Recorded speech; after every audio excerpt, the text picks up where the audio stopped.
NIL has allowed a spread of the 5 stars to institutions that generally didn't get it because they had money. Greetings and salutations, and welcome to a special edition of the Odd Coaches Podcast as we talk about the House case and the implications of this Throwdown Thursday edition. I am your host, Dr. Keith Adams, and with us today, our favorite administrator, Robert Abney. Robert, the day of reckoning has come. What are you doing, sir? My head hurts just thinking about this. But as always, sir, living the dream.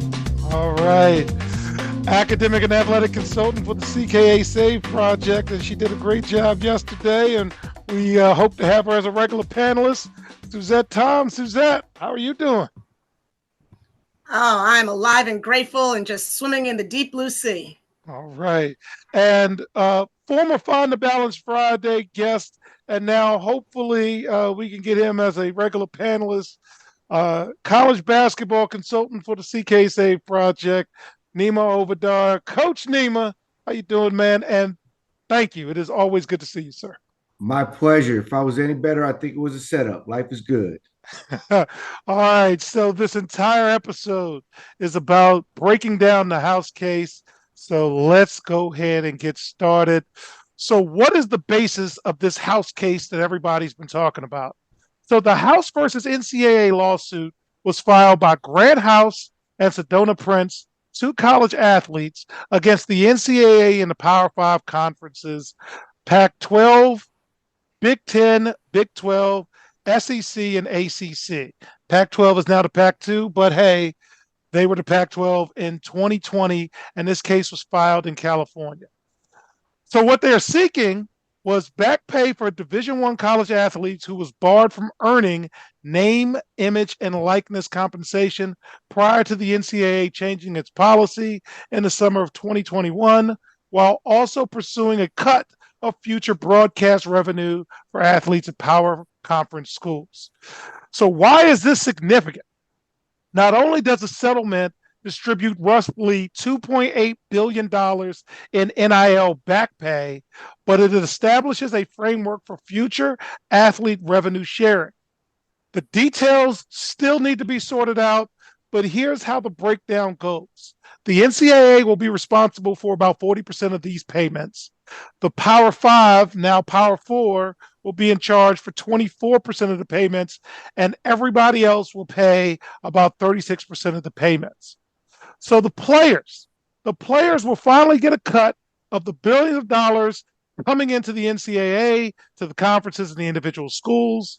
Third-party collectives founded by boosters and fans, they paid for the first wave of NIL.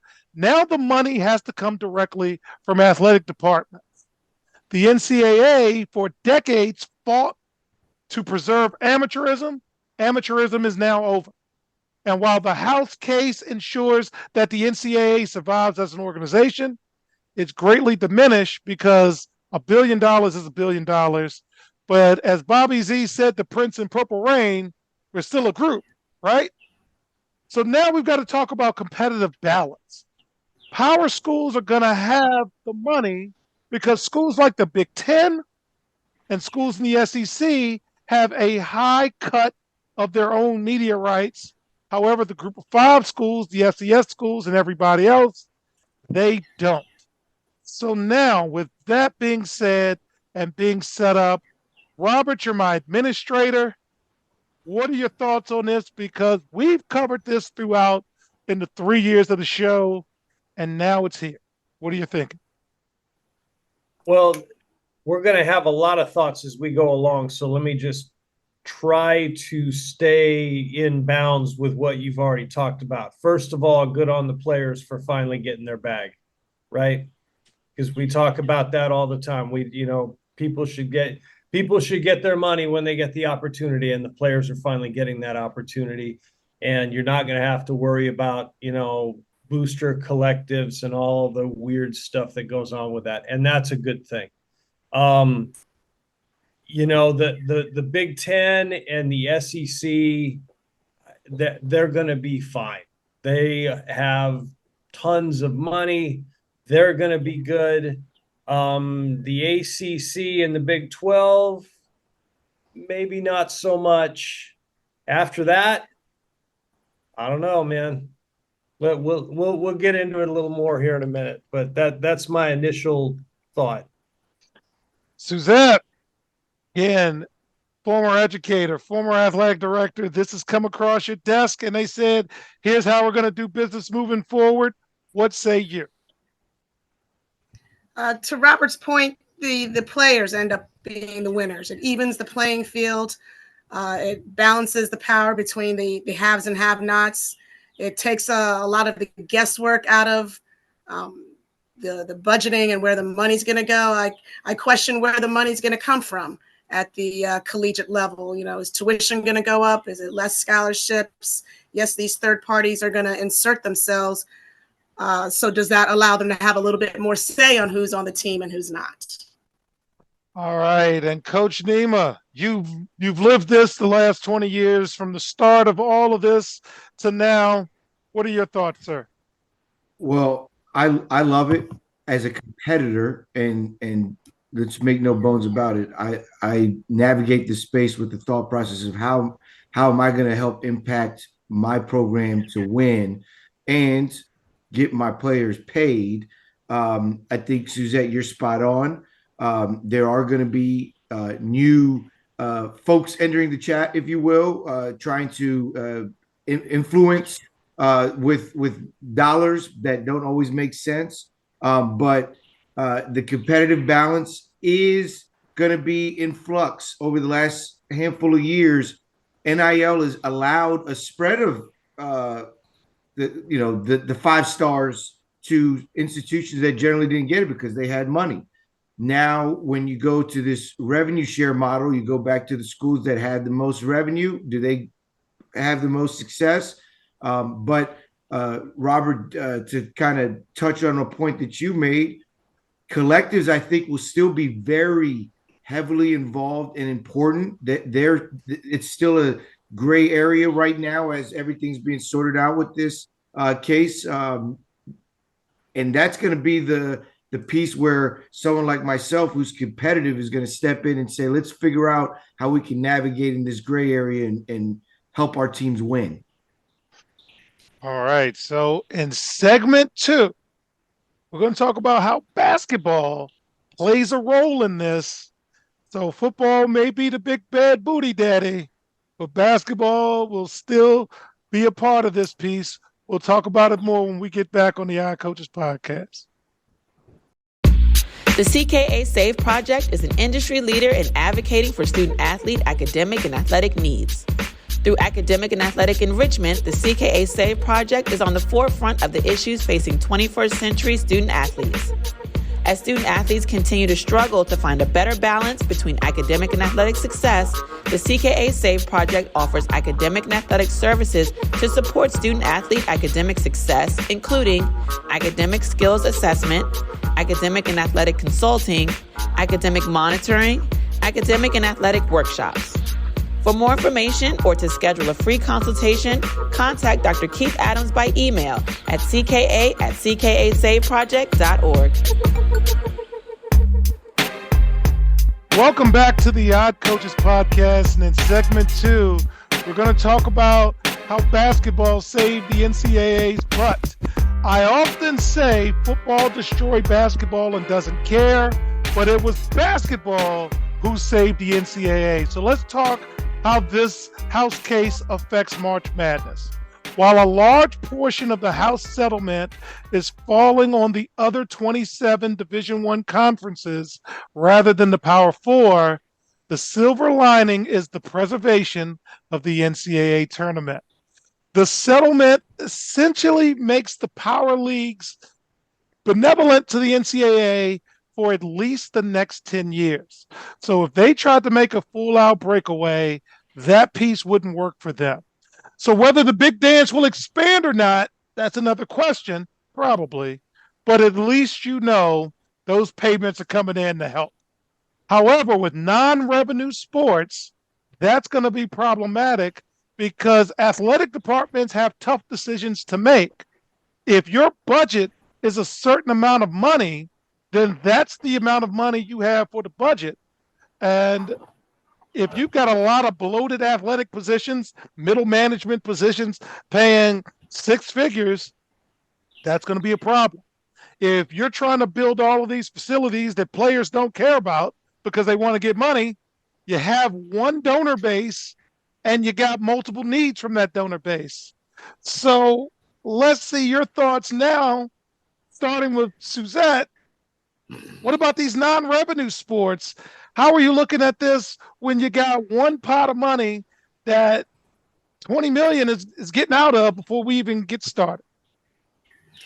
Everybody eats, right? Everybody eats. The non-revenues, the gymnastics, the golf teams, the fencing teams.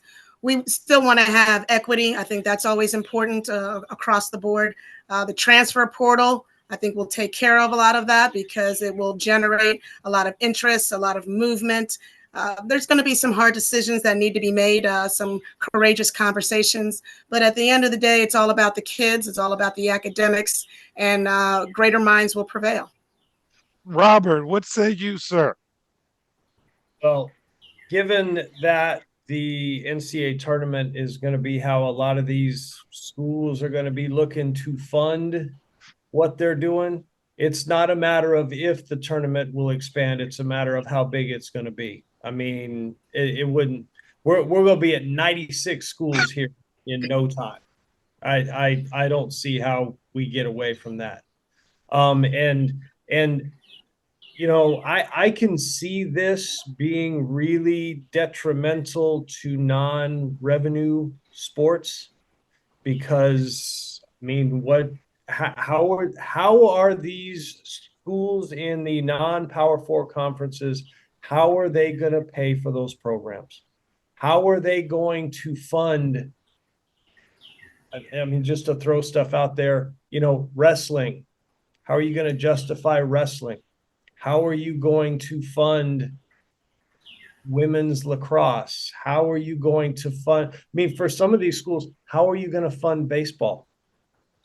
I mean, it's going to be really interesting to see what happens with the track and field, golf, tennis, Olympic sports. And Title IX scares me because how are you going to deal with that? And Title IX has not gone away. You still have to figure that out. And I don't think anybody knows what that's going to look like.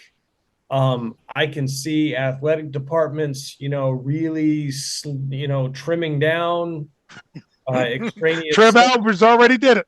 Yeah, I mean, they're going to try and save as much money as they can in everything except, you know, probably, you know, football and men's and women's basketball. You probably see cuts on assistant coaches. Yeah, all these analyst positions. Yeah, I mean, just and there's, I mean, and all of this with a caveat.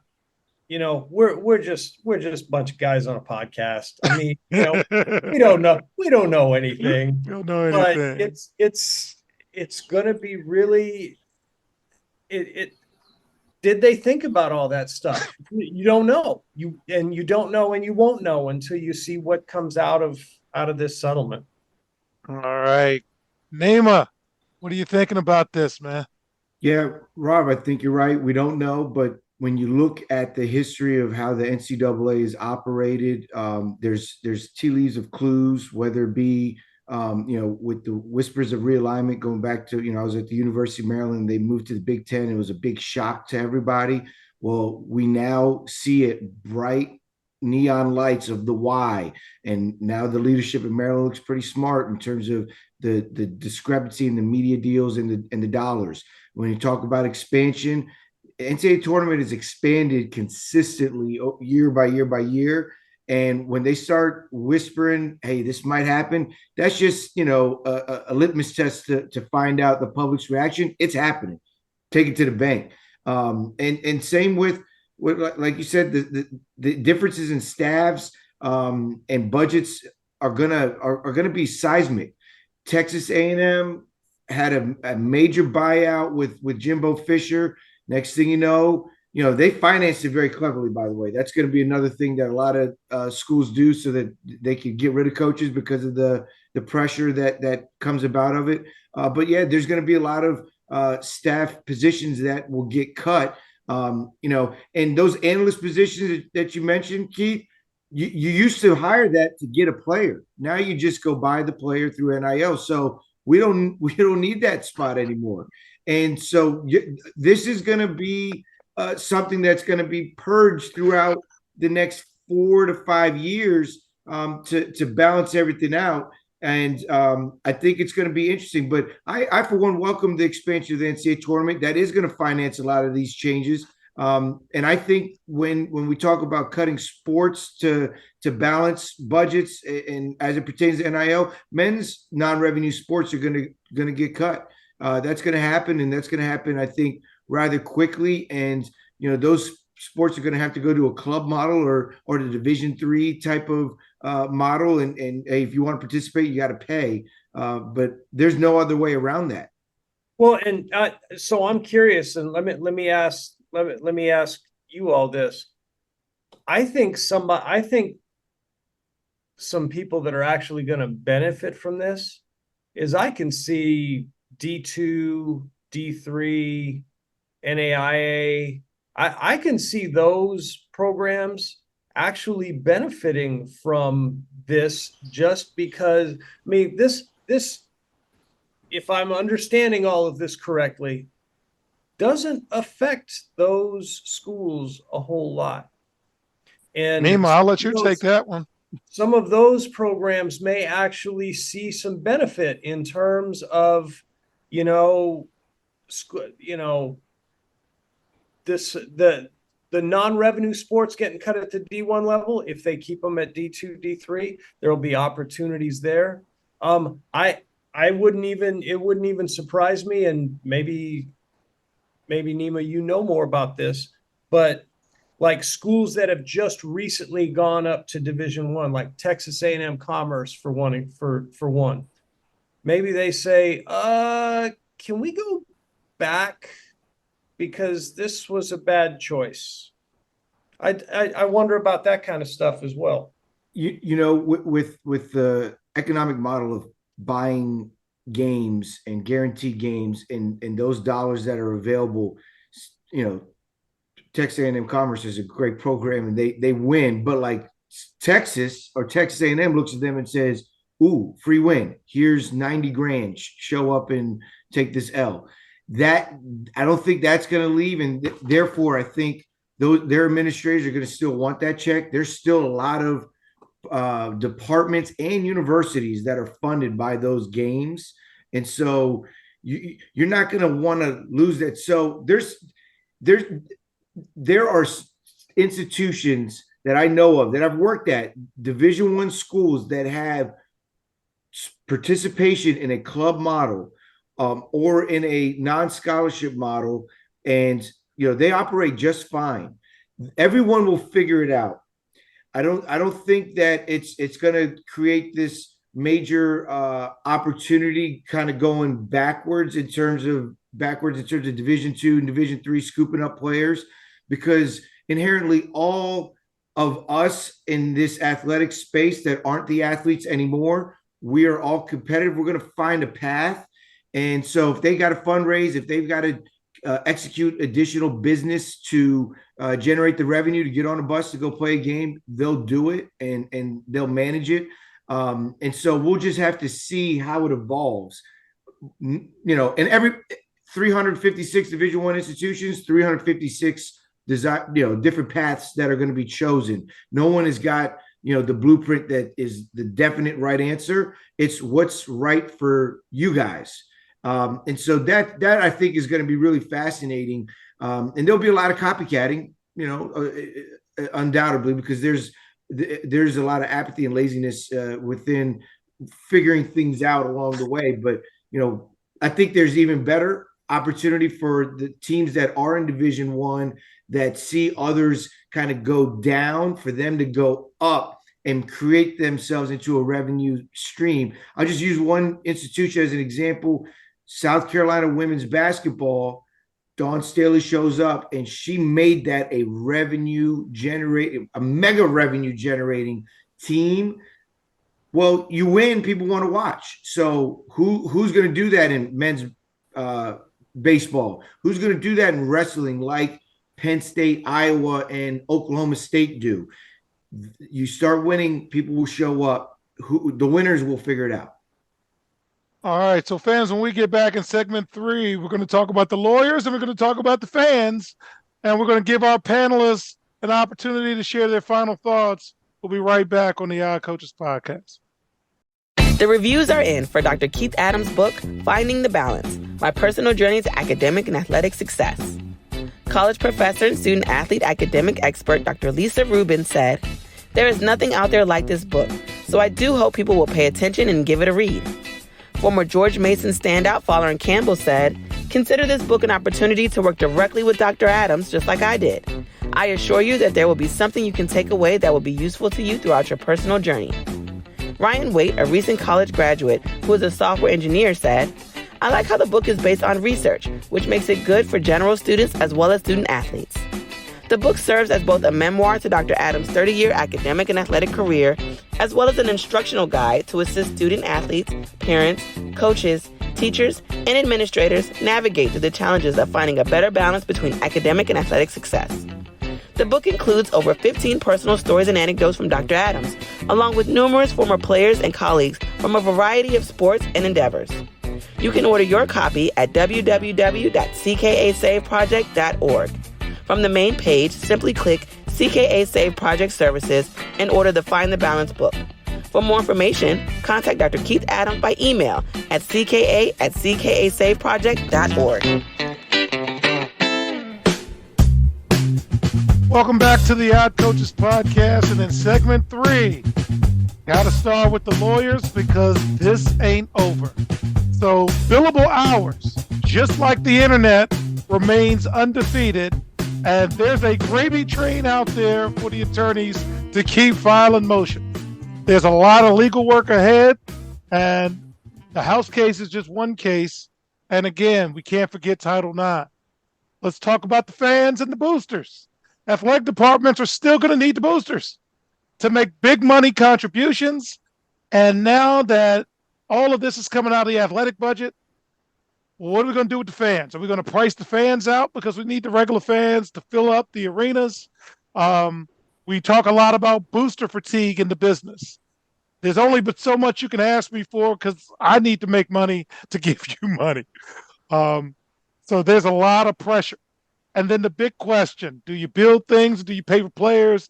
Because apparently you can't do both. So Suzette, going to give you an opportunity.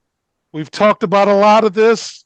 What are your final thoughts on the House case and anything you want to talk about in terms of this? Thank you, Keith. The House case definitely gives the players a voice. It allows them to come out off the sidelines and into the limelight, per se. The lawyers are going to get their cheese. Everyone's going to, be pulling and tugging at the purse strings.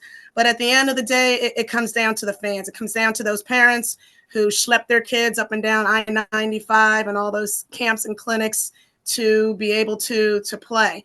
To Robert's point earlier about the money trickling down to divisions 2 and 3, I think we've seen a little bit of that already with the HBCUs and several players choosing not to go to Alabama or the big Power Fives. And so it gives a great opportunity for many more faces to be seen and for everybody to have an opportunity to shine and play.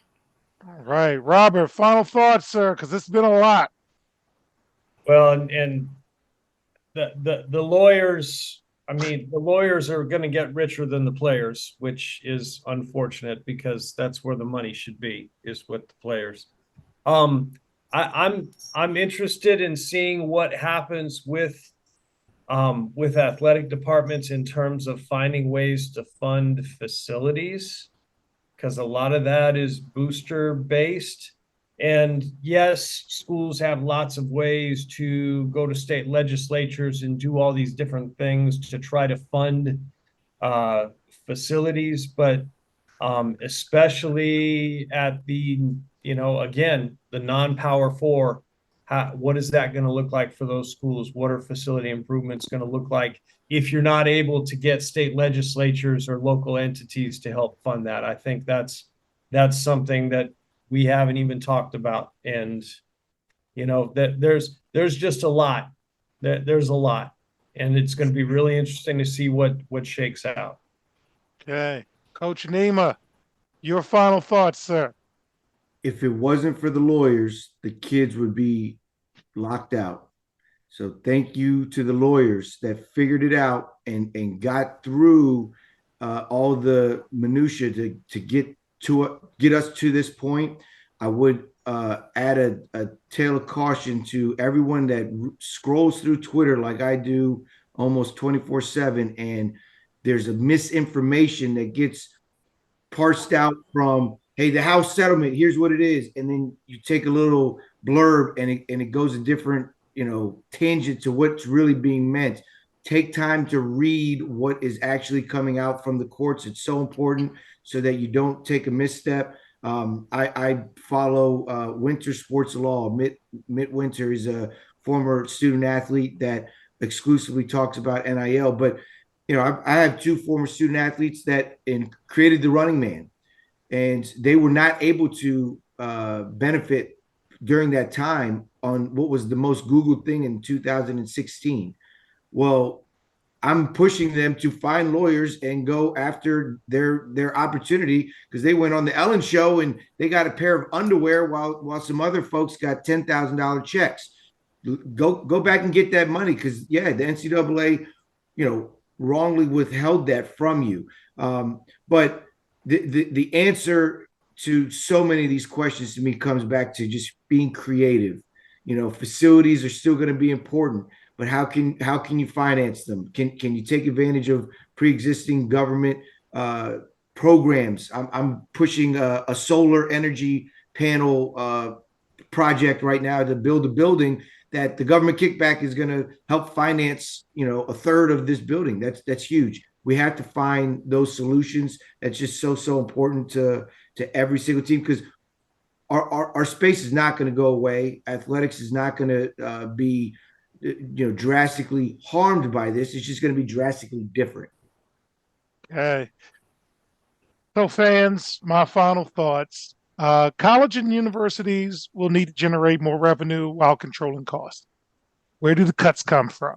Mid-level staffing, academic support, cutting sports. Real life is real, and there's no infinite supply of money. The CKA Save Project works diligently to find ways to empower student athletes to find a balance between academics and athletic success, with the ultimate goal of attaining a college degree which provides you a lifetime of opportunities beyond your playing career. As you hear every week, our team is ready. Our team is ready to help through educational and professional development. And for more information about working with us, our super producer Kelly will put our email address on the screen, ckA@ckasaveproject.org. Contact us, because we are doing the work. And on behalf of our cavalcade of stars, I'm Dr. Keith Adams saying thank you for listening and or watching the Odd Coaches podcast. And we'll see you on the sidelines. Until next time, take care. The Odd Coaches podcast is sponsored by the CKA Save Project. The CKA Save Project is an industry leader in providing student-athlete academic and athletic support. From assessing student-athletes' academic and athletic skills, to measuring and monitoring student-athlete academic progress, to improving student-athlete time management and organizational skills, the CKA Save Project provides wraparound services for student-athletes from middle school through college.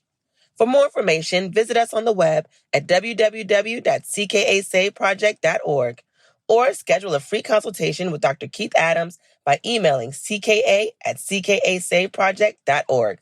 We hope you enjoyed today's show. The Odd Coaches podcast drops new episodes every Tuesday through Friday on most weeks. Make sure you subscribe to the Odd Coaches podcast on Apple Music, iHeartRadio, Podbean, Spotify, and YouTube. Follow the Odd Coaches podcast on Twitter and Instagram @OddCoaches. Follow Dr. Adams on Twitter and Instagram @CKA Save Project. In addition, follow Coach Mike Francis on Twitter and Instagram at Coach Franchise, spelled Coach Franchize. For more information about the CKA Save Project, please visit them on the web at www.ckasaveproject.org. See you next time on the Odd Coaches Podcast.